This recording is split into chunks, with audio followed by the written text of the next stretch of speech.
Hello and welcome. My name is Vukile.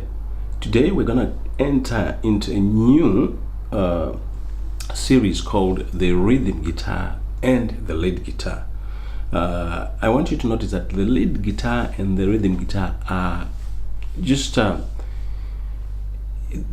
very close to each other. They're complementing one another. In fact, the one that complements the other would be the lead guitar there, in some songs you might find the rhythm guitar stops and then the lead guitar continues to take the message home, and so it's a prerequisite for you to know the rhythm guitar for you to be able to play very good lead guitar. So what I'm going to do today is I'm going to introduce this. We're going to have two series. One is the rhythm guitar, the other one is the lead guitar, and we're talking about African guitar here. And what is going to happen is I'm going to show you how to conquer the African rhythm guitar by showing you the methods by which you can do that. And some of the methods are deciphering the fretboard using chords,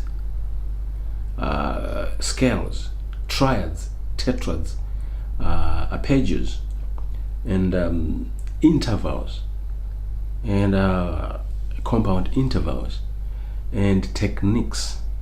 Okay, and I'll show you the methods of going through the scales, which will make you successful. The whole idea is to cover the whole fretboard and to have no gray area in the fretboard, on the fretboard, so that you can be able to play whatever you want to play.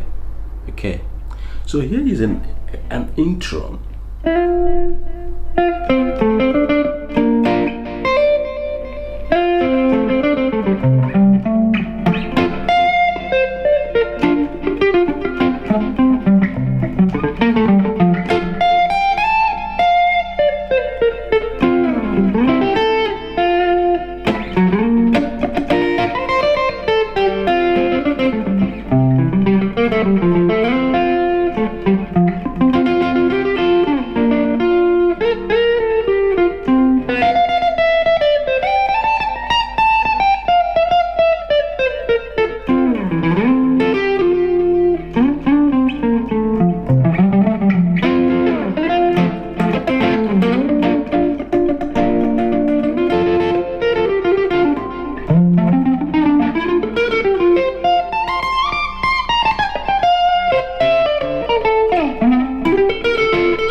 So this is I'm just going around the fretboard, trying to play almost everywhere where I want, you know. So that's what I want you to do at the end of the day, instead of doing what is called position playing, which is a technique in itself that I want you to know as well.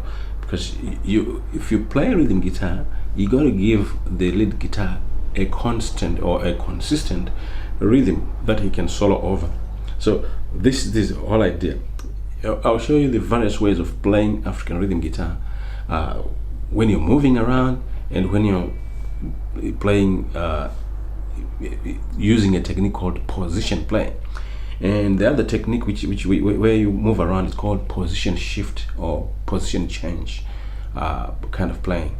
And I'll show you all that. So this is what we want to learn, and after learning this, we're gonna know a little bit of theory as well, so that we kind of look at things and say, okay, here's where I should go.